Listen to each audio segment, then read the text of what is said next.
Telugu Desam party Mahanadu ప్రారంభమైంది. ఇవాళ రేపు ఎల్లుండి 3 రోజుల పాటు గండిపేట తెలుగుజన్లో తెలుగుదేశం పార్టీ మహానాడు జరుగుతున్నది. 33 ఏళ్ల అనుభవం కలిగిన పార్టీ. 1982లో ఎన్టీ రామారావు గారు స్థాపించిన తెలుగుదేశం పార్టీ ఇవాళ తర్వాతి కాలంలో చంద్రబాబు నాయుడు గారి హయాంలో చంద్రబాబు నాయుడు గారి దీనిలోకి వచ్చి నాయకత్వంలోకి వచ్చి ఇప్పుడు అధికారంలోకి వచ్చిన తర్వాత తొలి మహానాడు జరుగుతున్నది. అధికారంలో ఉన్నప్పుడు పార్టీ ప్రభుత్వానికి దిశానిర్దేశం చేయడానికి ఉపయోగపడే సభలు ఇట్లాంటివి. పార్టీ సభలు ఎప్పుడు కూడా మహానాడు అనేది ఇట్స్ లైక్ ఎ ప్లీనరీ, సర్వప్రతినిధి సభ లాంటిది. ఈ సభ తప్పనిసరిగా అధికారంలో ఉన్న పార్టీ ఇట్లాంటి రాజకీయ సభలు పెట్టుకున్నప్పుడు ఇవి ప్రభుత్వానికి దిశానిర్దేశం చేయాలి. ఎన్నికల సమయంలో ఇచ్చిన హామీలు, వాటిని ఎంతవరకు అమలు చేసినాం, కార్యక్రమాలు ఏం చేయబోతున్నాం, ప్రజలకు వీటి మీద చర్చలు జరగాలి. అట్లా ఏమైనా జరిగిందని అనిపిస్తున్నదా? ఎట్లా జరుగుతున్నది? పెద్దలతో మాట్లాడదాం. నాగార్జున గారు ఉన్నారు, గౌతమ్ గారు ఉన్నారు, అట్లాగే నాయుడు గారు ఉన్నారు. ముగ్గురితో మాట్లాడదాం. అమర్నాథ్ గారు జాయిన్ అవుతారు. ముందుగా నాగార్జున గారు చెప్పండి, ఇవాళ మహానాడు ప్రారంభమైంది. మళ్ళీ అధికారంలోకి వచ్చిన తర్వాత మొదటి మహానాడు. ఇవాళ డే అంతా చూసినట్టయితే ఒకటి బాగా అబ్జర్వర్స్, పరిశీలకులు బాగా గమనించింది ఏమిటి అంటే ఎక్కువ ఫోకస్ చంద్రబాబు నాయుడు గారి కుమారుడు లోకేష్ మీద ఎక్కువ ఫోకస్ కనిపించింది. అసలు లోకేష్ను ప్రస్తుతించని నాయకుడు లేడు వేదిక మీద, సీనియర్ల దగ్గర నుంచి మొదలుపెట్టి జూనియర్ల దాకా. మీకు ఎట్లా అనిపించింది వాళ్ళ సభ? ఇంకా 2 రోజులు జరగాల్సి ఉన్నది. మహానాడు పెట్టుకోవటం మంచిదే, కానీ అసలు తెలుగుదేశం పార్టీ ఆవిర్భావం ఏ ఉద్దేశంతో ఆంధ్ర రాష్ట్రంలో తెలుగుదేశం పార్టీ ఏర్పడింది? మహానుభావుడు ఎన్టీ రామారావు గారు తెలుగు ప్రజల ఆత్మగౌరవం కోసం ఆత్మగౌరవం తాకట్టు పెడతా ఉన్నారు ఢిల్లీలో అని చెప్పేసి ఆంధ్రప్రదేశ్లో పార్టీని ఏర్పాటు చేస్తాం. పార్టీ అధికారంలో రావటం, అదే అధికారంలోకి వచ్చిన తర్వాత అప్పుడు ఆ రోజు పార్టీ పెట్టినప్పుడు మా మీద పోటీ చేస్తారని ప్రగల్భాలు పలకటం, తర్వాత అదే పార్టీలో చేరటం, చివరికి ఆయన్ని చెప్పులతో కొట్టించే పరిస్థితిని తీసుకొచ్చాడు చంద్రబాబు నాయుడు గారు. ఒకప్పుడైతే ఎన్టీ రామారావు గారు గోముఖ వ్యాఘ్రంతో పోల్చారు చంద్రబాబు నాయుడు గారిని ఔరంగజేబుతో. ఇలాంటి రాజకీయ నాయకుడు ఈ దేశానికి ఈ దుస్థితికి కారణమని చెప్పుకొచ్చాడు. అలాంటి వ్యక్తిని ఆనాడు చేత్కరించి రావటంలోనే మహానాడులో ఒక దండ వేశారు. దండ వేసి మేము చూసాం. ఈరోజు ప్రత్యేకంగా మహానాడులో ఆయన వేసిన తర్వాత బాలకృష్ణ గారితో దండ వేయించారు. బాలకృష్ణ గారి తర్వాత హరికృష్ణ గారితో వేయించారు. ప్రక్కన చూస్తూ ఉన్నారు ఇద్దరు, రమణ గారిని ఒక ఆయనను, తర్వాత కళా వెంకట్రావు గారు. మమ్మల్ని పిలిస్తే వేస్తామని చివరికి వాళ్ళతో కూడా వేయించారు. వేయించిన తర్వాత మహానాడులో చర్చించాల్సింది ఆంధ్రప్రదేశ్ ముఖ్యమంత్రిగా, ఆంధ్రప్రదేశ్లో కొత్తగా ఏర్పడిన రాష్ట్రంలో సంక్షేమ పథకాలను ఏ విధంగా ప్రవేశపెడుతున్నాం, ప్రజలకు ఎలాంటి హామీలు ఇచ్చాం, హామీలను ఈ సంవత్సర కాలంలో ఏ విధంగా ప్రజలకు ఉపయోగపడే విధంగా చేసామనే విషయం మీద చర్చించి తర్కించి ఇంకా తప్పులను సరి చేసుకొని రాబోయే రోజుల్లో ప్రజలకు ఉపయోగపడే విధంగా చేసి మన పార్టీని ముందుకు తీసుకెళ్లే విధంగా చేయాల్సిన బాధ్యత తెలుగుదేశం పార్టీ అధినాయకుడి మీద ఉంది. నువ్వు సంవత్సర కాలంలో ఏం చేశావు?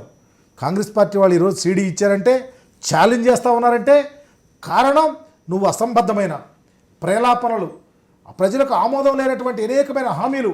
ఒక్క హామీ అన్న చంద్రబాబు నాయుడు గారు నేను చేశా, ప్రజలకు ఉపయోగపడింది, మాకు ఉపయోగపడిన ప్రజలకు కూడా చెప్పిన పరిస్థితి ఎక్కడా లేదు. రైతులను మోసం చేశారు, డ్వాక్రా మహిళలను మోసం చేశాడు, చదువులేని వాళ్ళు నిరుద్యోగ భృతి అన్నాడు, భృతి పోయింది, ఇంటికో ఉద్యోగం పోయింది.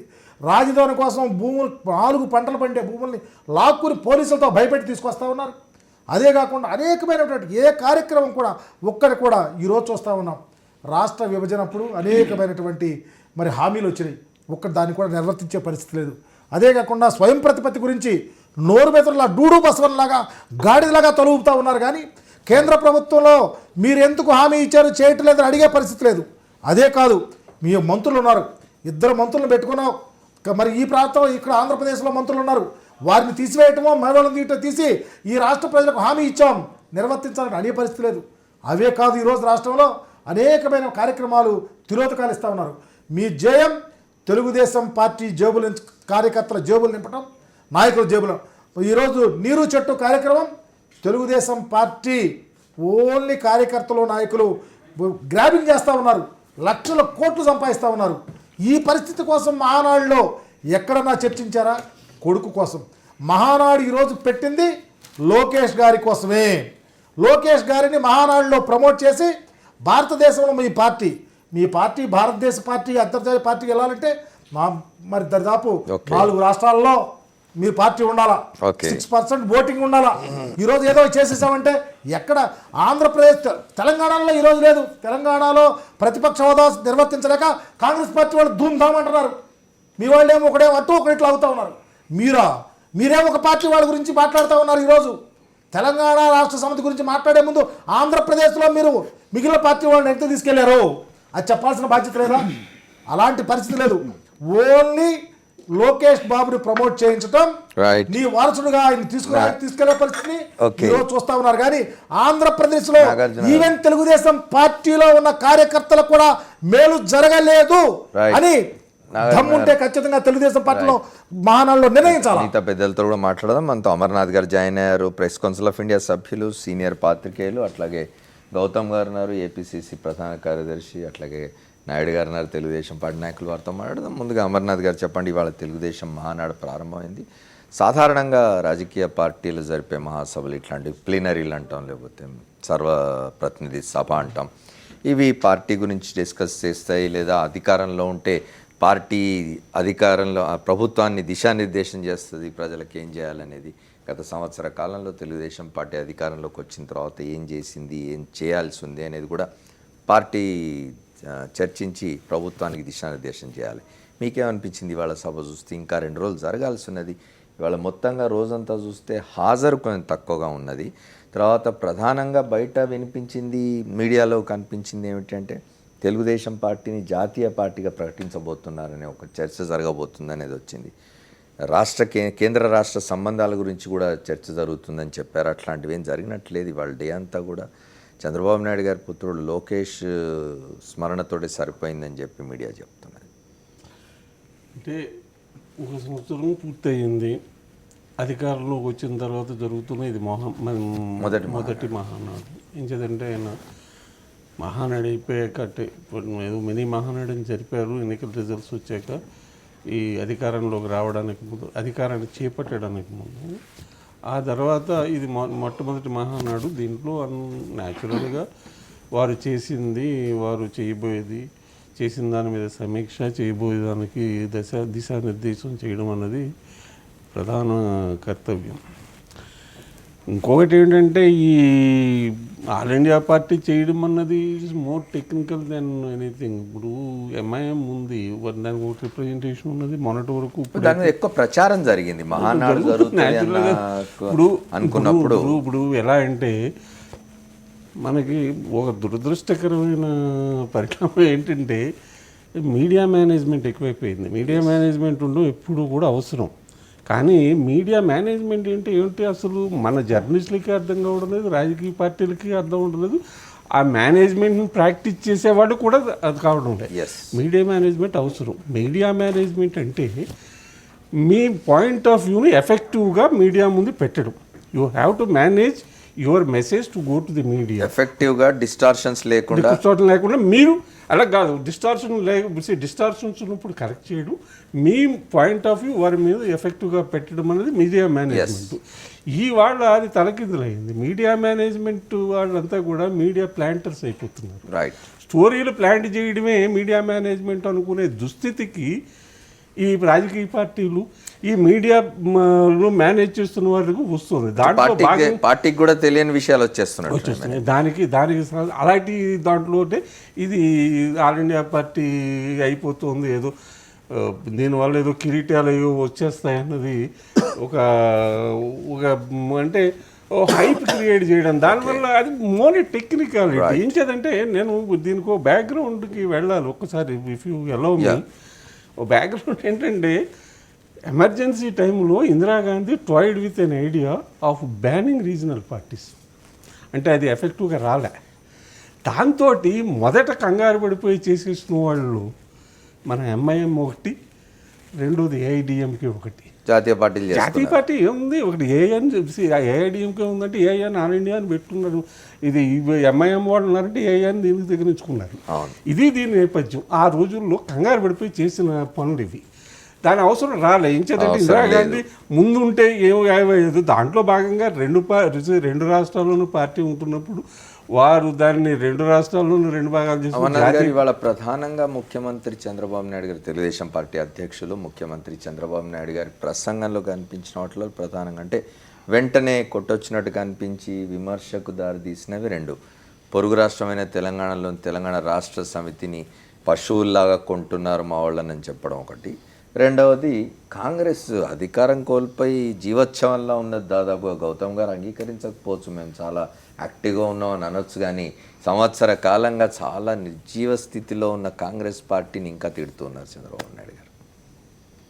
ఇప్పుడు ఇది ఆయన ఆ పార్టీ అదే వాళ్ళ పార్టీ దాంట్లో అధ్యక్ష ఉపన్యాసం చేస్తున్నారు, ఆయన ఏం మాట్లాడుతున్నారు అన్నది ఆయన విజ్ఞతకు వదిలేస్తూ దీంట్లో చెప్పవలసింది ఏమిటంటే ఏం మన తెలిసి కొంచెం ఏదైనా ఒక జాతీయ పార్టీ కాబోతున్నారు, ఆయనే చెప్పుకున్నట్టు జాతీయ పార్టీ కాబోతున్న పార్టీ అధ్యక్షుడు అటువంటి పశువులు అంటే ఇప్పుడు అంటే హార్స్ ట్రేడింగ్ అనేది ఒక ఇంగ్లీష్ ఇడియం, కానీ దాన్నే పశువుల సంత అని చెప్తే మాత్రం నేను అబ్జెక్ట్ చేస్తాను. Okay, See, absolutely, that is an accepted idiom in English. Right. ప్రతి దానికి మాండలికాలు, కొన్ని సామెతలు ఆటికి అంటే ఏ భాషకి చెందిన ఆ భాషలో ఉంటాయి. దాన్ని పట్టుకొచ్చి మీరు ఇక్కడ సూపర్ ఇంపోజ్ చేసి దానికేమో మీరు గుర్రాల వ్యాపారం చేస్తున్నారు, ఇంకో పాయింట్ దేశవ్యాప్తంగా అధికారం కోల్పోయిన కాంగ్రెస్. మీరు అడిగేదానికి ఒకటి చేస్తున్నాను, కానీ నేను I don't blame Chandrababu Naidu for that, I blame his speech writer. Whoever has written that speech. Okay, రెండో పాయింట్ అది కాంగ్రెస్ అధికారం కోల్పోయి సంవత్సరం దాటింది, ఇంకా కాంగ్రెస్ పార్టీని విమర్శించి ప్రయోజనం ఏమిటనేది ఒకటి మనం గౌతమ్ గారిని అడుగుదాం. గౌతమ్ గారు, ఇవాళ కాంగ్రెస్ పార్టీ రఘువీరారెడ్డి గారి స్పీచ్ విన్నాం. రఘువీరారెడ్డి గారిది కాంగ్రెస్ పార్టీ ఒక సీడీ రిలీజ్ చేసినట్టుంది చంద్రబాబు నాయుడు గారి మీద. దాని సంగతి ఏమిటి, మహానాడు ఎట్లా జరుగుతుంది అనిపిస్తుంది. కాంగ్రెస్ మీద విమర్శ ఎక్కువగా ఉన్నట్టుంది, అట్లాగే తెలంగాణ రాష్ట్ర సమితి విమర్శ ఉన్నది. మొదటి మీరు చర్చను ప్రారంభిస్తూ తెలుగుదేశం పార్టీ మహానాడు జరుపుకోవటం అనేది ఒక రాజకీయ పార్టీగా ప్రభుత్వానికి, తమ ప్రభుత్వానికి దిశానిర్దేశం చేసి, తమ పార్టీ అధికారంలో ఉన్నప్పుడు దిశానిర్దేశం చేయడం, ప్రతిపక్షంలో ఉన్నప్పుడు ప్రభుత్వం ఏం చేయాలో, ప్రభుత్వం మీద ఎట్లా పోరాడాలో శ్రేణుల్ని సిద్ధం చేయడం, అదే కదా పొలిటికల్ పార్టీస్ చేసుకోవాలి. మామూలుగా చంద్రబాబు నాయుడు గారి వ్యూహం ఎలా ఉంటుందంటే, తమ మీద ప్రజల దృష్టి ఉన్నప్పుడు, తమ పాలన మీద ప్రజల దృష్టి ఉన్నప్పుడు, మీడియా దృష్టి ఉన్నప్పుడు దీన్ని డైవర్ట్ చేసి అసలు విషయాన్ని వదిలేసి వేరే విషయాలు చర్చించే విధంగా చేయటంలో చంద్రబాబు నాయుడు గారు ఆ మేనేజ్మెంట్లో చాలా దిట్ట రాజకీయ ఎత్తుగడల్లో. సో మా వరకు వచ్చేటప్పటికి ఏంటంటే, ఈ ఏడాది మహానాడు తెలుగుదేశం జరుపుకోవడానికి మిత్రులు సోదరులు చెప్పినట్టు మహానాడు ఎవరైనా జరుపుకోవచ్చు, వారి ఇష్టం, వారి పార్టీ జాతీయ పార్టీగా ప్రకటించుకోనవచ్చు, అది వారి ఇష్టం, మనకేమి దాని మీద పెద్ద అబ్జెక్షన్ లేదు, చర్చ లేదు. బట్ పాయింట్ ఏంటంటే, తొలి మహానాడులో మీరు జరుపుతున్నప్పుడు, ఇది కొత్త రాష్ట్రంలో ఆంధ్రప్రదేశ్లో ప్రభుత్వంలో ఉండి మహానాడు జరుపుతున్నప్పుడు చర్చించాల్సిన ఎజెండా ఏమిటో మీరు ప్రజల్ని దృష్టి మళ్లించాలనుకుంటున్నారు కనుక, ప్రజలకి అసలు విషయాలు చెప్పకుండా, ప్రజలు చర్చిస్తున్న, ప్రజలు ఎదురు చూస్తున్న విషయాలు చెప్పకుండా మీరు ఏం దాడి చేయాలనుకుంటున్నారో, ఎవరిని డైవర్ట్ చేయాలనుకుంటున్నారో ఆ విషయాల మీదకి వెళ్తున్నారని మాకు అనిపించి మేము ముందుగానే అలర్ట్ అయ్యి ఒక విషయాన్ని ప్రభుత్వం మహానాడులో ఒక రాజకీయ పార్టీకి మరొక రాజకీయ పార్టీగా మా విజ్ఞప్తి అనండి, డిమాండ్ అనండి, హెచ్చరిక అనండి, మేము చేస్తున్నటువంటి ఇప్పుడు కూడా సాక్షి ఛానల్లో మీ ద్వారా చేస్తుంది మేము కోరుతుంది ఏమిటనంటే, మీరు తెలుగుదేశం మేనిఫెస్టోని తెలుగుదేశం పార్టీ వెబ్సైట్ నుంచి ఎందుకు తొలగించారు? 600కు పైగా హామీలు ఇచ్చారే, ఈ హామీలన్నీ ప్రజలు ప్రత్యక్షంగా చూసి చదువుకుని బేరీజు వేసుకునే అవకాశం లేకుండా మీ పార్టీ వెబ్సైట్లోంచి మేనిఫెస్టోని తొలగించారే. ఒక రాజకీయ పార్టీగా ప్రజలు ఓట్లేసారా ఆ మేనిఫెస్టోని నమ్మో లేకపోతే మిమ్మల్ని నమ్మో, కనుక అది మేము అడగాల్సిన బాధ్యత. ఎన్నికలు అయిపోయినాయి కదా, కాబట్టి స్పేస్ వేస్ట్ ఎందుకని మేనిఫెస్టో తీసేసి అది ప్రజలు తేల్చుకోవాలి. మీరు రెండు, అందుకని ప్రజలు తేల్చుకోవాలి. రెండవది, తెలుగుదేశం పార్టీ యాడ్స్ ఇచ్చారు manifesto. Sorry for the interruption. మేనిఫెస్టోలు ఎప్పుడు రాజకీయ పార్టీల మేనిఫెస్టోలు అన్ని కూడా ఎప్పుడు కూడా ఎన్నికల సమయంలో బయటికి తీసి ఎన్నికలు అయిపోయాక మళ్ళీ సందుకులో పెట్టేసి మళ్ళీ 5 ఏళ్ల తర్వాత దుమ్ము దులిపిన సందర్భాలు రాజకీయ పార్టీలకు అనేక ఉన్నాయి. అంటే నేను అనేది మేనిఫెస్టో ఒక పవిత్ర గ్రంథం అని వారి మేనిఫెస్టో ముందు మాటలో రాసుకున్నారు. ఓకే, దీన్ని మేము ఫాలో అవుతామని ఆయన మేనిఫెస్టో రిలీజ్ చేస్తూ మేము తూచా తప్పకుండా ఇవన్నీ చేస్తామని చెప్పారు. కనుక మేము అడుగుతాం, ఒక రాజకీయ పార్టీకి అడుగుతాం, ప్రజల తరఫున అడుగుతాం, అది మా బాధ్యత. రెండవది, తెలుగుదేశం పార్టీ విస్తారంగా ముఖ్యమైన విషయాల మీద యాడ్స్ ఇచ్చింది. ఎన్నికలప్పుడు చాలా విషయాలు, రుణమాఫీ విషయాల మీద, నిరుద్యోగ భృతి మీద, డ్వాక్రా మహిళల మీద పిక్చరైజ్ చేసి చాలా యాడ్స్ ఇచ్చింది. యాడ్స్ని కూడా తొలగించారు. ఇప్పుడు ఆ యాడ్స్ ఎక్కడ మనకి ఎదిగితే దొరకట్లా.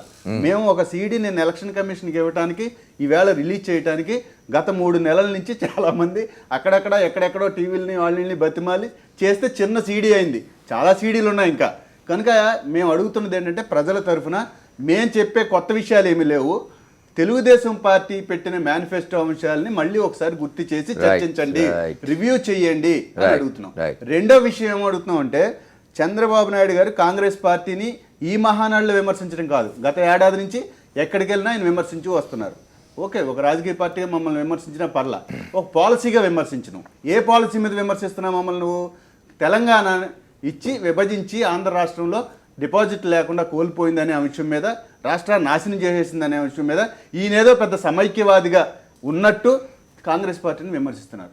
మీరు అనుమతిస్తే అమర్నాథ్ గారు పెద్దలు, మా శ్రీనివాస్ గారు మిత్రులు ఉన్నారు కనుక ఒకే ఒక్క 1 minute శ్రీనివాస్ గారు, శ్రీరాములు నాయుడు గారు, సారీ శ్రీరాములు గారు మాకు దోస్తే టీవీలో, ఆయన ఒక సెకండ్ ఇది యాడ్ తెలంగాణ విషయంలో చంద్రబాబు నాయుడు గారు చెప్పిన, మొన్న మహబూబ్ నగర్లో చెప్పిన విషయం. తెలంగాణ ఇమ్మని మొట్టమొదటిసారిగా చెప్పిన పార్టీ తెలుగుదేశం పార్టీ అని చెప్పి కూడా నేను మీకు తెలియజేస్తున్నాను. రైట్. సో ఇది విన్నాం, చాలాసార్లు విన్నాం. లెటర్ ఇచ్చారు వారు, ఇందులో దాపరికం. మీరు ఏ విషయం మీద కాంగ్రెస్ తెలుగుదేశం పార్టీ అధికారికంగా లేఖ ఇచ్చింది, 2 సార్లు నిర్వహించండి అనేది దాపరికం ఉంది. దాపరికం లేకుండా మేము ఎందుకు గుర్తు చేస్తున్నామంటే, నీకు ఒక మోరల్ రైట్ ఉంటే కాంగ్రెస్ పార్టీని విమర్శించడానికి నువ్వు విమర్శించు, తప్పలేదు. నువ్వు సమైక్యవాదం అయితే విభజన మీద వద్దంటారు. ఎస్, నీకు రైట్ లేదంటున్నాను నేను. అది నేను అనేది నా పాయింట్. మనం టైం వేస్ట్ చేయొద్దు, క్లారిటీగా మాట్లాడాలి. రెండో విషయాలు చాలా ఉన్నాయి, 2-3 సీడీలు ఉన్నాయి మీకు చెప్పాలి అంటే 1 second సీడీసే. ఈ విషయాల మీద మనం తెలుగుదేశం పార్టీలో చర్చించాలా లేదా? ఎస్, మేమే విభజనకు లేఖ ఇచ్చాం. మొట్టమొదటిసారిగా చెప్తున్నాడు ఆయన, మేము ఇచ్చడం వల్లే తెలంగాణ విభజన జరిగింది, తెలంగాణ ఇచ్చామని చెప్పాలి కదా మహానాడులో. తెలంగాణ ప్రజలకు చెప్పాలి కదా. నువ్వు ఇప్పుడు జాతీయ పార్టీ కదా, రాష్ట్రానికి ఆంధ్రప్రదేశ్కో మేనిఫెస్టో, తెలంగాణకో మేనిఫెస్టో పెట్టావు కదా. సో అందుకని మేము అడుగుతున్నది చాలా స్పష్టంగా అడుగుతుంది. చాలా విషయాలు ఉన్నాయి ఈ మొత్తం మహానాడులో చర్చించాల్సిన విషయాలు. As per my party, Congress party పరంగా మమ్మల్ని విమర్శించడానికి ఏ విషయంలో మీరు విమర్శిస్తున్నారు? కాంగ్రెస్ పార్టీ కంటే ఎక్కువ సంక్షేమం మేము ఇచ్చామని, అంతకంటే పెద్ద పొడి చేసామని చెప్తే విమర్శించండి. కాంగ్రెస్ పార్టీ కంటే నేను ఎక్కువ ఇచ్చాను. తెలంగాణ ఇష్యూ నువ్వేదో పెద్ద సమైక్య పార్టీ అయితే కాంగ్రెస్ పార్టీని విమర్శించండి. మీకు ఆ 2 విషయాల్లోనూ మోరల్ రైట్స్ లేదు కనుక కాంగ్రెస్ పార్టీని ఊరినే ప్రజలు వింటున్నారు కనుక మీకు మేనేజ్మెంట్ దురదృష్టం. చాలా ముఖ్యమైన విషయాలు. ఒకే ఒక పాయింట్ ఏంటి చెప్పనా, ఎన్నికలప్పుడు చాలా మంది రాజకీయ పార్టీలు పెయిడ్ ఆర్టికల్స్ ఇస్తాయి ఎన్నికలప్పుడే అభ్యర్థులు. దురదృష్టం ఏంటంటే పార్టీ మహానాడుల కోసం అటు జాతీయలో బీజేపీ, ఇక్కడ తెలుగుదేశం పెయిడ్ ఆర్టికల్స్ రాయించే దుస్థితి భారతదేశంలో వాళ్ళ మీడియాని తీసుకొస్తారు. ఓకే, మనం ఒకసారి శ్రీరాములు నాయుడు గారితో శ్రీరాములు నాయుడు గారు, గౌతమ్ గారు ఏం బాధపడుతున్నారంటే, మీరు రాష్ట్ర విభజన మీద మమ్మల్ని ఎట్లా విమర్శిస్తారు? కేంద్రంలో యూపీఏ చేసిన స్కామ్ల గురించి మాట్లాడి, ఇంకేమన్నా మాట్లాడి, కానీ దీని మీద ఎట్లా మమ్మల్ని విమర్శిస్తారు? ఇంకో విషయం, సమస్యల నుండి ప్రజల దృష్టి మళ్లించడానికే మహానాడులో ఇతరేతర విషయాలు మాట్లాడుతూ ఉన్నారు. జాతీయ పార్టీని చేయడం గురించో లేకపోతే మేనిఫెస్టో మాట్లాడుతారు. మేనిఫెస్టోను వెబ్సైట్లో తీసేశారు. ఇట్లాంటి విమర్శలు కాంగ్రెస్ పార్టీ చేస్తున్నది. యాక్చువల్లీ మహానాడులో ఏం జరుగుతున్నది? శ్రీరాములు నాయుడు గారు, మీరు రోజంతా మహానాడులో ఉండి వచ్చి ఉంటారు. ఇప్పుడు ఇది 34వ మహానాడు. మాకు మహానాడు అంటే మాది జనవరి నుంచి ప్రారంభమవుతుంది. గ్రామంలో మహానాడు, మండలంలో మహానాడు, ఎస్, తాలూకాలో మహానాడు, జిల్లాలో Mahanadu, mini Mahanadu. At the same time గ్రామ కమిటీల నుంచి అధికారికంగా పార్టీ అపాయింట్ చేసి సభ్యత్వం నమోదు చేసి ఇవన్నీ తీసుకొస్తాం. ఫైన్. రామారావు పుట్టినరోజు రేపు ఎప్పుడైతే 28 ఉందో, 27, 28, 29 జరుపుకునే మహానాడు మాది. ఏదో ఇప్పుడు వారు చెప్పారు వైఎస్ఆర్ పార్టీ నాయకులు వీరు, వారైతే పాపం టీఆర్ఎస్ పక్కన వైఎస్ఆర్ ఇది వదిలేసి ఆ రాష్ట్రంలో ఈ రాష్ట్రంలో సార్ ఎంటర్ కావాలి. ఇప్పుడు ముగ్గురు మాట్లాడినారు, నువ్వు మాట్లాడేటంటే మాట్లాడు. చెప్పండి. జెండా బీకేశారు తెలంగాణలో. ఇంకా ఆంధ్రప్రదేశ్లో మీరు ఆకాశానికి భూమికి ఒకటి చేసి మేము గెలిచిపోతాం, మాకు ఇంకా శాఖలు కూడా నిర్ణయించుకున్నారు, ఓ పక్క వారు అయిపోయింది, వారు అయిపోయింది ఓడిపోయారు. వాళ్ళు. సరే, వారు దాన్ని ఓడిపోయారు. ఇంకా వాళ్ళు కాంగ్రెస్ పార్టీ అడ్రస్ వాళ్ళు లేకుండా TRS పోయింది. మీరు అధికారంలోకి అదే సార్. వచ్చారు. అదే దాన్ని అధికారంలోకి వచ్చిన నేను- పార్టీ మహానాడులో ఏం నాకు ఒక 5 మాట్లాడుతోంది? నిమిషాలు ఇస్తే అన్ని చెప్పండి, చెప్పేస్తాను. చెప్పండి. మహానాడు నేపథ్యము, మా జాతీయ పార్టీ, మా తీర్మానాలు ఏముంటాయి, ఈ ఒక్క రోజే కాదు 3 రోజులు జరుపుకుంటాం. దేశంలో ఏ పార్టీ కూడా జరుపుకున్నటువంటి సుదీర్ఘంగా 3 రోజులు చర్చించి ఆ తీర్మానాలు CPM కూడా 3-4 రోజులు ఎక్కడ జరుగుతుంది. జరుపుతారు. Right. సిపిఎం జరుపుతుంది, ఎక్కడ జరుపుతుంది? గ్రామ కమిటీలు ఉంటాయా, మండల కమిటీలు ఉంటాయా, వాళ్ళకి ఏ కమిటీలు ఉంటాయా? జిల్లా కమిటీలు ఉంటాయా? అసలు పక్షాలకు గ్రామ కమిటీలు లేవా? వాళ్ళు పకడ్బందీగా చేస్తారు. నేను బెంగాల్లో యూపీ కాదు, మీరు అదే ఇప్పుడు మీరు పొరపాటు బెంగాల్ యూపీ కాదు వాళ్ళు ఎక్కడేనండి? మీరు వినండి సార్, మీరు ఇంటే నేను చెప్తా. శ్రీరాములు నాయుడు గారు CPM వామపక్షాలు- తప్పుల పట్ల వామపక్షాలు ఒక సెకండ్ సుదీర్ఘముగా జనవరిలో స్టార్ట్ చేస్తే మే 29 వరకు ఏ పార్టీ జరపదని అంటున్నా నేను.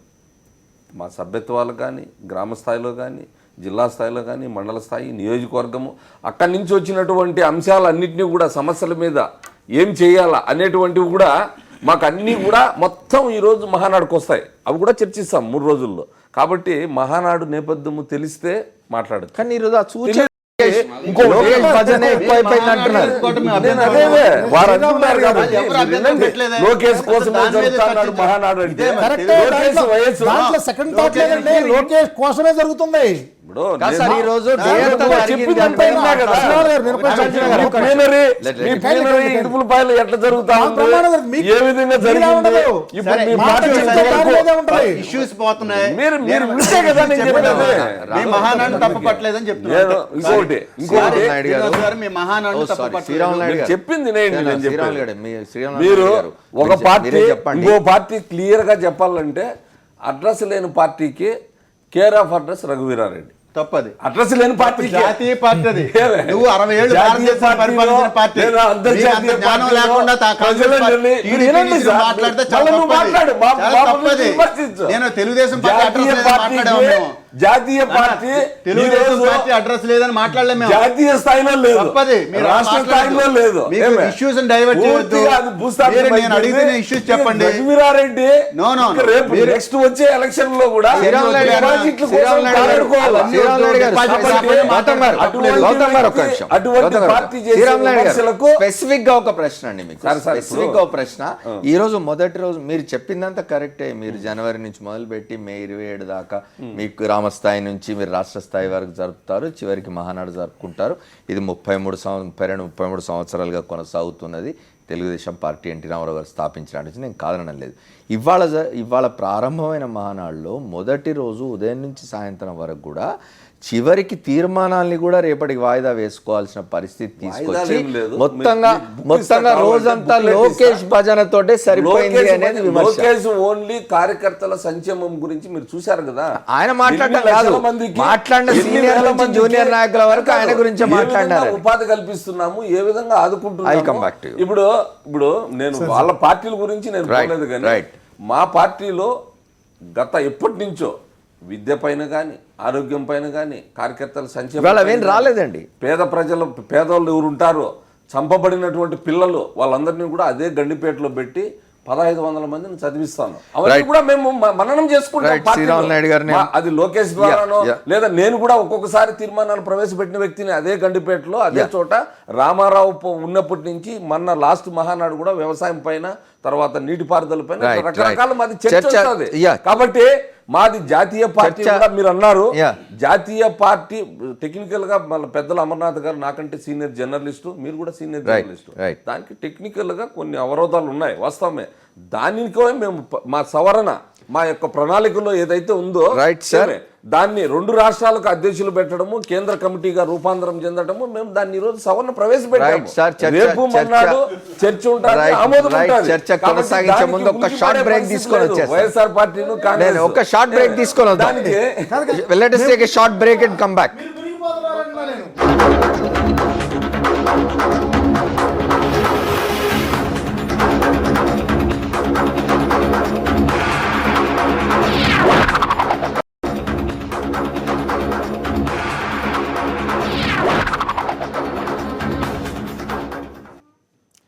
Welcome back. Back to the fourth estate. మనం ఇవాళ ప్రారంభమైన తెలుగుదేశం మహానాడు గురించి మాట్లాడుకుంటున్నాం. తెలంగాణ రాష్ట్ర సమితి శాసనసభ్యులు ఆశన్న గారు, జీవన్ రెడ్డి గారు ఫోన్ లైన్లో ఉన్నారు. వారితో మాట్లాడుతుంది. ఏమిటి జీవన్ రెడ్డి గారు చెప్పండి, ఇవాళ తెలుగుదేశం మహానాడులో మీ మీద విరుచుకుపడ్డట్టున్నారు తెలుగుదేశం పార్టీ అధ్యక్షులు, ఆంధ్రప్రదేశ్ ముఖ్యమంత్రి చంద్రబాబు నాయుడు గారు.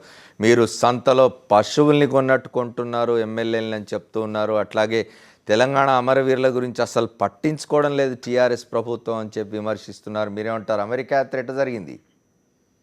అమర్ గారు, గుడ్ ఈవినింగ్ సార్. గుడ్ ఇప్పుడు ఈవినింగ్. చాలా బ్రహ్మాండంగా జరిగింది సార్. తెలంగాణ రాష్ట్రం ఆవిర్భావం జరిగిన తర్వాత అమెరికా పర్యటన చాలా బ్రహ్మాండంగా జరిగింది. రైట్. చాలా పెట్టుబడులు కూడా వస్తా ఉన్నాయి సార్. తెలంగాణ రాష్ట్రానికి ఎంతో మహానాడు గురించి చెప్పండి. మీరంతా ఎమ్మెల్యేని పశువులను కొన్నట్టు కొంటున్నారు, సంతలో పశువుల్ని కొన్నట్టు అని అంటున్నారు. చంద్రబాబు గారు మాట్లాడితే వారు ఎప్పుడు మాట్లాడినా కానీ రెండు కళ్ళ సిద్ధాంతం, రెండు నాలుగల విధానమే ఉంటది. ఎందుకంటే ఆయన చేస్తే సంసారం ఆంధ్ర ప్రాంతంలో మరి ఇతర పార్టీలో ఉన్న ఎంపీలను వాళ్ళ పార్టీలో చేర్చుకుంటేనేమో అది సంసారం అవుతుంది, మేము చేర్చుకుంటేనేమో వ్యభిచారం అవుతుంది. Let us not use such language. చెప్పండి. కాదు సార్, మేమంటాం వాస్తవంగా కాదండి. ఇప్పుడు అమర్ గారు మేము అనేది ఏంటంటే వాస్తవం మాట్లాడుతూ ఉన్నాం. ఇలా పార్టీలో ఆంధ్ర ప్రాంతంలో మరి అనేక పార్టీల నుంచి ఇతర పార్టీల నుంచి కూడా ఎంపీలు ఎమ్మెల్యేలు కూడా జాయిన్ అయ్యారు కదా వాళ్ళ పార్టీలో. మరి ఆ విధంగా మాట్లాడడం కరెక్ట్ కాదు కదా. మేము అనేది ఏంటంటే సంతలో కొనేదంటే మరి ఆయన కూడా సంతలో కొన్నట్టే కదా చంద్రబాబు గారు. ఒక రాష్ట్ర ముఖ్యమంత్రి వర్యులు, ఒక రాష్ట్రానికి బాధ్యత వహిస్తున్నట్టు గౌరవనీయులు ముఖ్యమంత్రి వర్యులు ఆ విధంగా మాట్లాడడం కరెక్ట్ కాదు. ఓకే. అదే విధంగా ఇవాళ తెలంగాణ రాష్ట్రాన్ని, తెలంగాణ హైదరాబాద్ ప్రాంతాన్ని మేమే అభివృద్ధి చేసినాం, మా కాలంలోనే ప్రాజెక్టులు కట్టినామని చెప్తా ఉన్నారు. అదేవిధంగా పార్టీలో మా పార్టీ నుంచి వెళ్ళినారు ముఖ్యమంత్రి గారు అని చెప్పి కూడా అనేక మాటలు మాట్లాడారు. కానీ జీవన్ రెడ్డి గారు హైదరాబాద్ కృష్ణా జలాలు తీసుకొచ్చింది నేనేం చెప్తున్నారు, ఆయన హయాంలో జరిగింది అంటున్నారు కదా. ఇప్పుడు గతంలో అమర్ గారు మీకు తెలుసు, హైదరాబాద్ మొత్తాన్ని కూడా నేనే కట్టినా అని చెప్తా ఉన్నాను. 400 సంవత్సరాల చరిత్ర ఉన్నటువంటి హైదరాబాద్ నగరాన్ని కూడా నేనే కట్టినా, నేనే అభివృద్ధి చేసినా అంటా ఉన్నారు. మేమేమంటామంటే ఆయన చెప్పిన మాటల్లో ఎప్పుడు కూడా వాస్తవాలు లేవు. ఇలా మాట్లాడుతూ ఉన్నారు హైదరాబాద్ని అభివృద్ధి చేసిన కృష్ణా జలాల్ని ఎవరు తెచ్చారు, ఎప్పుడు తెచ్చారు, ఎట్లా వచ్చినా తెలియదు అమర్ గారు. ఓకే. మరి తెలంగాణ అమరవీరుల గురించి ఏమిటి? తెలంగాణ అమరవీరులను మీరు పట్టించుకోవడం లేదు, మీరు ప్రభుత్వంలోకి వచ్చాక అంటున్నారు. అమర్ గారు మేము ఒక్కటే చెప్తా ఉన్నాం, అసలు తెలంగాణ వీరులు అమరులు కావడానికి అసలు కారణం చంద్రబాబు గారు. ఈ రోజు ఎందుకంటే ఆయన మొదటనే లేఖ ఇచ్చానని చెప్తున్నారు కదా. లేఖ ఇచ్చారు, అడ్డుకున్నారు, ఎన్ని రంగులు మార్చారో కూడా ప్రజలందరికీ తెలుసు. అందుకోసం ఆ పార్టీ పరిస్థితి ఏ విధంగా మారిందో తెలుసు. ఇలా తెలంగాణ ప్రాంతంలో వాళ్ళ దుకాణం బంద్ అయ్యే పరిస్థితి వచ్చింది. జీవన్ రెడ్డి గారు మీరు ఒక్క నిమిషం లైన్ లో ఉండండి. తెలుగుదేశం నాయకులు శ్రీరాములు నాయుడు గారు మాట్లాడుతున్నారు మీతో. చెప్పండి సార్. ఇప్పుడు అదే అమరవీరులు, ఉస్మానియా యూనివర్సిటీ విద్యార్థులు, తర్వాత నిరుద్యోగులు ఈరోజు మీది వచ్చిన ఏడాది లోపలనే ఎంత పోరాటం చేస్తున్నారు మీకే తెలుసు. ఈరోజు ఉస్మానియా యూనివర్సిటీలో ఏ విధంగా వాళ్ళు రోడ్లెక్కి మాకు ఉద్యోగాలు లేవు, తర్వాత మాకు నోటిఫికేషన్ ఇవ్వలేదు అని చెప్పని. కాబట్టి మీరు ఏదో చెప్పుకోవాలని చెప్పుకుంటున్నారు. ఏదో తెలంగాణ అంతా మొత్తం నీకు ఇచ్చింది 63 సీట్లే, 120 సీట్లు, 63 సీట్లే అంటే నీకు అర్ధ జనాభా కూడా నీకు మద్దతు లేదు. కాబట్టి తెలుగుదేశం అభివృద్ధి కానీ తెలంగాణ అభివృద్ధి కానీ నీకు తెలుసు, మీ నాయకుడికి తెలుసు. నువ్వు ఎక్కడన్నా చర్చ పెట్టినా కూడా మన కరీంనగర్ లో, నల్గొండలో, మహబూబ్ నగర్ లో జరిగినటువంటి 40,000 నుంచి 50,000 మంది ప్రజలు వచ్చారు, తెలంగాణ ప్రజలే మా తెలుగుదేశం మీటింగ్లకు. అక్కడ కూడా చర్చ పెడితే మహానాడు కూడా హైదరాబాద్ జరుగుతున్నది. కాబట్టి మీరు అభివృద్ధి గురించో లేదంటే అభివృద్ధి జరగలేదని చెప్పేదో అది మీ సహజం.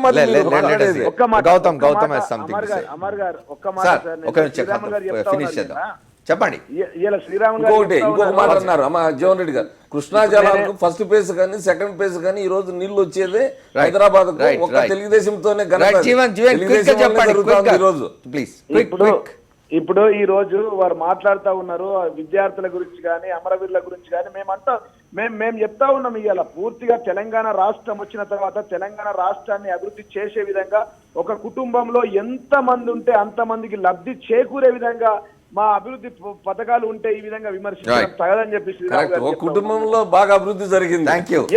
లేదండి, ఒక కుటుంబంలో మాత్రం బాగా అభివృద్ధి జరిగింది. శ్రీరాములు గారు వినండి, ఒక కుటుంబంలో వృద్ధులు ఉంటే పింఛన్లు ఇచ్చినాం మేము చెప్తాం. అది కాదు నేను అంటాండేది.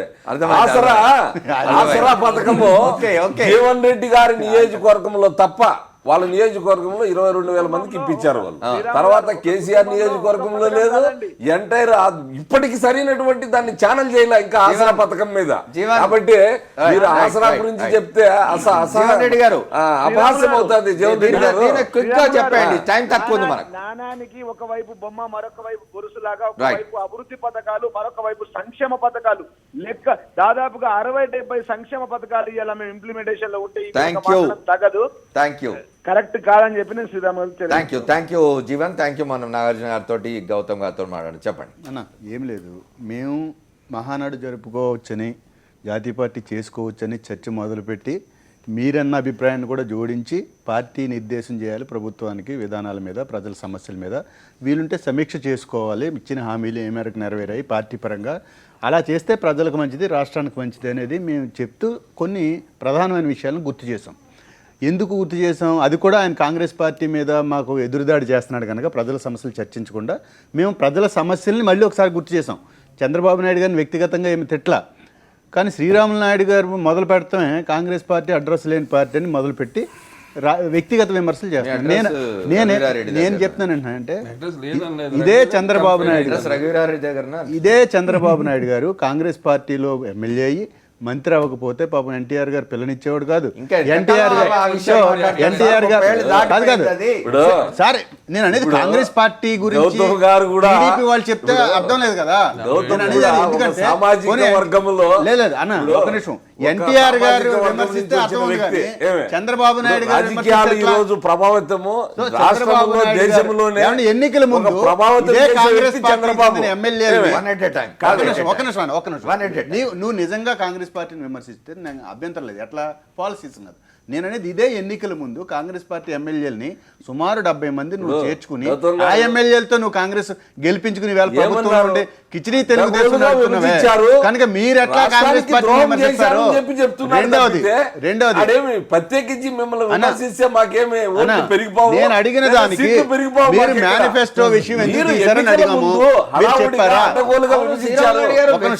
మేనిఫెస్టో ఎందుకు తీసేశారు సార్? ఇప్పుడు ప్రజలు చదవద్దనా? ఇప్పుడు మేనిఫెస్టోలో ప్రశ్నిస్తారని పంపిస్తాం వాళ్ళని గౌతమ్ గారికి.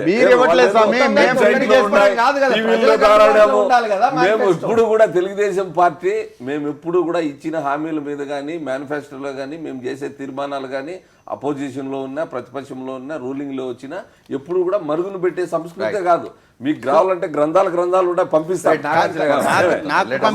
ప్రజలకు అందుబాటులో నాగార్జున. శ్రీరాములు గారు గౌతమ్ గారు ఇద్దరు మాట్లాడే విషయంలో నేను కూడా ఇన్వాల్వ్ అవ్వాల్సిన పరిస్థితి ఉంది. గౌతమ్ గారిని ఏమో అడ్రస్ లేని పార్టీ అంటూ ఉన్నారు, తెలంగాణ వాళ్ళనేమో టీఆర్ఎస్నేమో 63 కదా మీకు వచ్చినాయి అంటున్నారు. ఆంధ్రప్రదేశ్లో 5 లక్షల ఓట్లు మీకు వచ్చినాయి, మా మీద మెజారిటీ మీకు, అంతే. ముఖ్యమంత్రి అయ్యారు మీరు.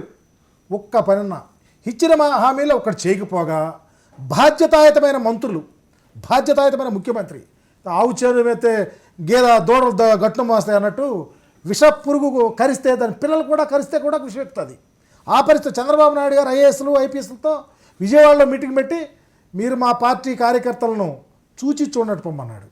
నిన్న కేఈ కృష్ణమూర్తి వచ్చాడు, భాషనాథ్ అచ్చెన్నాయుడికి ప్రజాభాషణలో తిరిగే పరిస్థితి లేదు అతనికి. అతను అంటాడు ఆయన గెలవాల పాపం, గెలుస్తాడు, ఎవరంటే గెలుస్తాడు,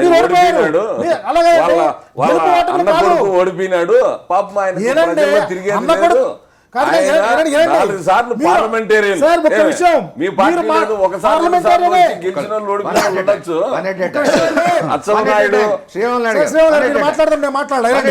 మీరు మాట్లాడేటప్పుడు బాధ్యతాయుతంగా మాట్లాడాల. మంత్రి మీరు పోలీసు వ్యవస్థను, రెవెన్యూ వ్యవస్థను జోబు సంస్థగా పెట్టుకొని ఎవరు మీ పార్టీ కార్యకర్తలకే పనులు చేయాలా, మీ పార్టీలో పనిచేసిన అధికారులకే ప్రమోషన్స్ ఇవ్వాలా, లేకపోతే ఫోకల్ ఏరియాల్లో వాళ్ళని పెట్టాలా? ఇది రాజ్యాంగమా, ప్రజాస్వామ్యమా? ప్రజాస్వామ్యబద్ధంగా ఈ రాష్ట్రం నడుస్తుందా? ఏంటో గురిగింజ నలుపు తెలియనట్టు మహానాడులో పెట్టి మీ యొక్క వైఫల్యాల గురించో, మీరు రాబోయే రోజుల్లో ప్రజలకు ఉపయోగపడే విషయాల గురించి చర్చించడం మర్చిపోయి లోకేష్, చంద్రబాబు తెలంగాణలో ఏం జరుగుతుంది ఇవ్వండి, మీరు మీ చేయాల్సి చెప్పండి. ఒక్క హామీ అన్నా చేశారా మీరు? అర్హత లేదు. మాకు అర్హత ఉంది. ఈ రాష్ట్రంలో లేదా విషయం ఆంధ్రాల ఉంది. గురించి, ఒక విషయం అవినీతి శ్రీరాములు గురించి గారు, మాట్లాడితే తెలంగాణలో మీకు మా అర్హత పార్టీ లేదని ఉంది. మీరు చెప్పగలుగుతారు. తెలంగాణలో మా పార్టీ ఉంది. తెలంగాణలో పారిపోయారు మీరు. అమరగారు No, no, no, అంటే తెలంగాణలో మా పార్టీ ఉంది. ఆంధ్రప్రదేశ్లో మీకన్నా 5 లక్షలతో ఓడిపోయాం. 5 సంవత్సరాల మీరు మూడేళ్ళు మాట్లాడకూడదు. అధికారంలో ఉండి 10 సంవత్సరాలు కాంగ్రెస్ ఒక విషయం వారు ఉంది, అధికారంలో తెలుగుదేశం ఉండి పార్టీ మహానాడు అవినీతి పెట్టుకోవడం గురించి అనేది ప్రమోట్ చేయడానికి. అంతే, దానికి ఆలోచించాల్సిన పనే లేదు. క్వశ్చన్ ఫర్ అమర్నాథ్ గారు. అమర్నాథ్ గారు, ఒకటి, రాష్ట్రం విడిపోయిన తర్వాత 2 రాష్ట్రాలు తెలంగాణ ఆంధ్రప్రదేశ్ అయిన తర్వాత ఆంధ్రప్రదేశ్లో ప్రజలు, ఆంధ్రప్రదేశ్ ప్రజలు ముఖ్యంగా, అంటే ఈ విభజనకు వ్యతిరేకంగా ఉన్న ప్రజలంతా కూడా చాలా నిరాశ, నిస్పృహ, ఈ రాష్ట్రం ఏమవుతుంది, ఇది ఎట్లా బాగుపడుతుంది, ఇది ఎట్లా అభివృద్ధి చెందుతుంది, మా జీవితాలు ఏమవుతాయి అని అనుకుంటున్న సమయంలో ఏర్పడిన ప్రభుత్వం వాళ్ళలో ఒక నైతిక స్థైర్యాన్ని కల్పించడానికి, వాళ్ళలో ఒక ఇది క్రియేట్ చేయడం కోసం అని చెప్పి రాజధాని అక్కడ వెంటనే రాజధాని అక్కడికి మార్చుకుని ఉంటే బాగుండేది. సరే 10 ఏళ్ల పాటు ఇక్కడ ఉండమని అన్నారు, అదేం ఇది లేదు, ఉమ్మడి రాజధాని పెట్టుకోవచ్చు, కానీ అక్కడికి మార్చడం వల్ల ప్రజల్లో ఒక మారల్ ఇది వచ్చేది, ఒక ధైర్యం వచ్చేది. రెండవది, ముఖ్యమంత్రి నివాసాన్ని మార్చుకోవాల్సి ఉండే, మహానాడు అక్కడ జరపవలసి ఉండే ఆంధ్ర ప్రాంతంలో. అట్లా కాకుండా ముఖ్యమంత్రి కొత్త నివాసం కట్టుకుంటున్నారు హైదరాబాద్లో. అట్లాగే మహానాడును హైదరాబాద్లోనే జరుపుతూ ఉన్నారు. చాలామంది విమర్శిస్తున్నారు, ఈయన హైదరాబాద్ వదిలిపెట్టిపోలేడు, ఈయన కుమారుడు అని చెప్పి. ఇప్పుడు ఇవి మాట్లాడడానికి బాగానే ఉంటాయి, కానీ ఆయన బాధలు ఆయనవి, పీత కష్టాలు పీతవి, చంద్రబాబు కష్టాలు చంద్రబాబువి. ఇప్పుడు ఆయన తెలంగాణలో పార్టీ నిలబెట్టుకోవాలి. ఇవాళ ఇక్కడ రాజధాని నడపడం, ఇక్కడ ఆయన ఉండడం ఆయనకి రాజకీయ అవసరం. ఆయన వెళ్ళిపోయి అక్కడ కూర్చుంటే ఇక్కడ చూసేవాళ్ళు ఎవరు ఉండరు. అందుచేత ఇది ఒక చంద్రబాబు నాయుడు గారు చెప్తుంటారు, గుజరాత్ తర్వాత అంటే ఏదో సామెత ఉన్నది కదా, తెలంగాణ కోసం అని చెప్పి అటు ఉన్న అధికారంలో ఉన్న అధికారంలోకి వచ్చేసారు ఇప్పుడు. సో ఈ డజన్ బాదర్ అబౌట్. ఓకే, ఇప్పుడు వెనకడికి ఒక సబ్సిడీ ఆయన దాంట్లో పొలిటికల్ కంపల్షన్స్, ఆయన దాని మీద ఆయన చాలా చాలా గొప్ప థియరీ ఉంది చంద్రబాబు నాయుడు గారిది. అటల్ వాజ్పేయి గవర్నమెంట్ను మీరు చక్రం తిప్పే రోజుల్లో, అంటే ఆయన చెప్పిన భాషలోనే చెప్తాను, ఆయన చక్రం తిప్పిన రోజుల్లో నరేంద్ర మోడీని ఆ రోజున దింపేయమని నేను వెళ్ళి అడిగితే వారు ఆ పని చేయలే. చేయకపోగా అంటే ఈయన వెళ్ళి ఆయనకి చెప్పారు, ఆయన దిగిపోతే మేము గవర్నమెంట్ నుంచి విడ్రా అవుతామని. ఆయన చేయకపోతే ఈయన చేతులు కట్టు కూర్చున్నారు. అక్కడ చాలామంది అడిగారు ఆయన్ని, తర్వాత కొన్ని పుస్తకాలు కూడా వచ్చినాయి దాని మీద, ఏం చేత కారణం అని. ఆయన అప్పుడు చెప్పినది పొలిటికల్ కంపల్షన్. ఇవాళ నేను కనుక అటల్ వాజ్పేయి గవర్నమెంట్ని కిందకి తీసుకొచ్చేస్తే కాంగ్రెస్ మళ్ళీ అధికారంలోకి వచ్చేస్తుంది. నాకు కాంగ్రెస్ ప్రధాన ప్రతిపక్షం కనుక అందుకని పొలిటికల్ కంపల్షన్స్ పేరుతో ఆ రోజు చేశారు, ఇవాళ కూడా చేయడం లేదు. దీనివల్ల మీరు అన్నట్టు కొన్ని ఇబ్బందులు ఉన్నాయి, కొంత నష్టం కూడా జరుగుతుంది. ప్రజల్లో ఒక రకమైన ఇప్పుడు ఏంటంటే, ఇప్పుడు కావాల్సింది ఏంటంటే అక్కడ ఉంటే ప్రభుత్వం యంత్రాంగం అక్కడ ఉంటే, ఐఏ ఆఫీసర్స్ అక్కడ ఉంటే, ముఖ్యమంత్రి అక్కడ కూర్చుంటే అయ్యే పనులు వేరు. ఇక్కడి నుంచి రిమోట్ కంట్రోల్ మీద, ఫోన్ల మీద, వీడియో కాన్ఫరెన్స్ల మీద ఎదురుగా పర్సనల్ ప్రెజెన్స్. అంటే మనకి నేను డెస్క్లో పనిచేసేవాడిని, నేను రిపోర్ట్లో చెప్తాను సంథింగ్ కాల్డ్ ప్రాక్సిమిటీ. ఆ ప్రాక్సిమిటీని వారు అంటే వారికి పొలిటికల్ కంపెనీస్ ఆయనవి. నేను మిమ్మల్ని ఒక మాట్లాడుతున్నది ఏంటంటే, ఇప్పుడు మీరు ఆంధ్రప్రదేశ్ ఏర్పడిన తర్వాత అక్కడ ప్రజల్లో ఒక విశ్వాసం కలిగించాల్సిన అవసరం ఉన్నది. ఇవాళ జరుగుతున్న ఈ మహానాడు కానివ్వండి, లేదా ముఖ్యమంత్రి గారి నివాసం కానీ అక్కడికి మార్చుకుని ఉంటే ప్రజల్లో మరింత ధైర్యం, మరింత విశ్వాసం కల్పించిన వాళ్ళు మీ కోట్లేజ్ గెలిపించిన ప్రజలకి, అధికారంలో మళ్ళీ తీసుకొచ్చిన ప్రజలకి అది ఎందుకు జరగలేదు? మహానాడు హైదరాబాద్లో ఎందుకు జరుగుతున్నారు? వారు అన్నట్టుగా తెలంగాణలో బలోపేతం కావడానిక? కొన్ని తెలంగాణలో బలోపేతం కావాలని చూసుకుంటే అక్కడ పరిస్థితి. సీనియర్ జర్నలిస్ట్ కొన్ని చక్కగా చెప్పారు. రాజకీయ పార్టీకి రాజకీయ అవసరాలు కూడా ఉంటాయి కాదనలా, కానీ ఇప్పుడు అక్కడ ఉన్న పలంగా నీకు ఇప్పుడు చూడు, ఈరోజు ఉద్యోగస్తులను ఇరిగేషన్లో హెచ్ఓడి వాళ్ళు 11 మందిని మార్చాలంటే మాకు అక్కడ ఇండ్లు లేవు, ఉండేదానికి నివాసం లేదు, మాకు సరైనటువంటి వసతి లేదు, మీరు అవన్నీ కల్పిస్తే వస్తామని. ఓ పక్క ఉద్యోగస్తుల్లో ఇబ్బంది ఉంది, ఓ పక్క నివాసాలు లేవు, ఓ పక్క కార్యాలయాలు కావాలా. ఇవన్నీ కూడా మనం కానీ శ్రీరాములు నాయుడు గారు ఇట్లాంటిది ఎక్కువ ప్రచారంలో పెట్టడం వల్ల ఏమవుతున్నదంటే చంద్రబాబు నాయుడు కూడా ఆంధ్ర ప్రాంతం అంతా అమర్ గారు కూడా కాదు. వీడుబడిపోయింది, మీరు వినండి సార్. పాడుబడిపోయింది అనే ఒక చంద్రబాబు నాయుడు కూడా గత 3 నెలల క్రితం HOD లు పోయి ఉండడానికి ఎప్పుడు విజయవాడలో నేను అక్కడికి వెళ్ళాలా అని సార్, కూడా ఏర్పాటు చేయాలి. HOD లు వెళ్ళి ఉండడానికి విజయవాడలో మంచి ఇళ్ళు లేవా? 6వ తారీఖున చెప్పాలి. నాగార్జున గారు మీరు చెప్పాలి. లేక నివాస యోగ్యమైన గృహాలు విజయవాడలో లేవా ఇవాళ?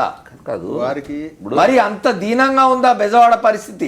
విజయవాడలో గుంటూరులో లేవని కాదు, కొన్ని ఇబ్బందులు ఉన్నాయి. దానికే ఏం చెప్తున్నారు 1 by 1 ఈ రోజు కొన్ని చూడండి, అబార్కి శాఖలో కానీ, రెవెన్యూలో కానీ, ఇరిగేషన్లో కానీ కొంతమంది కార్యాలయాలు మార్చేదానికి సిద్ధమైపోయారు. కొన్ని కార్యాలయాలు కూడా ఓపెన్ అవుతా ఉన్నాయి. ఇవంతా కూడా మన కాల వ్యవధిలో 10 ఏళ్ళు చెప్పారు, కానీ 10 ఏళ్ళు ఎప్పుడు ఉండేదానికి కూడా అంత మహానాడు విజయవాడ జరుపుకోవడానికి ఏమర్థం వచ్చింది? మహానాడు ఎన్టీ రామారావు గారు తొలి మహానాడు విజయవాడలో జరిపారు. ఇప్పుడు మేము మహానాడు కోసమే ఏదో హైదరాబాద్ లోనే ఉండల్లా, నెక్స్ట్ మహానాడు జనంలో విశ్వాసం కల్పించడం గురించి మాట్లాడుతున్నాం. శ్రీరాములు గారు చెప్పిన విషయం ఒకటి సార్, ఖచ్చితంగా భూమి పూజ జరుగుతా ఉంది. బ్రహ్మాండమైనటువంటి రాజధానికి భూసేకరణ ఆగమేఘాల మీద వెంటనే ఫౌండేషన్ కూడా పడతా ఉంది. టైం అయిపోయింది. జరుగుతుంది. సార్, రాజధానిని ఏర్పాటు చేయడానికి ఆగమేఘాల మీద భూమిని తీసుకున్నారు, రైతులను భయపెట్టారు, పోలీస్ వ్యవస్థను దించారు, లాక్కున్నారు, రకరకాలుగా తీసుకొచ్చారు. ఇతర దేశాలతో టైఅప్ అయ్యారు, ఎంఓఏను కుదుర్చుకున్నారు. లాభం వస్తుంది కాబట్టి అక్కడ పనిచేస్తా ఉన్నారు. వెంటనే ఇప్పుడు రాజధాని ఏర్పాటు చేస్తున్నప్పుడు మ్యాన్ పవర్ మీరు అక్కడ తీసుకెళ్తా ఉన్నప్పుడు చాలా ఉన్నాయి, యూనివర్సిటీస్ ఉన్నాయి, మీరు రకరకాల యూనివర్సిటీలు మూసేయాలా? ఎందుకు మూసేస్తారు? ఫైనల్లీ సమయం అయిపోయింది. సమయం అయిపోయింది.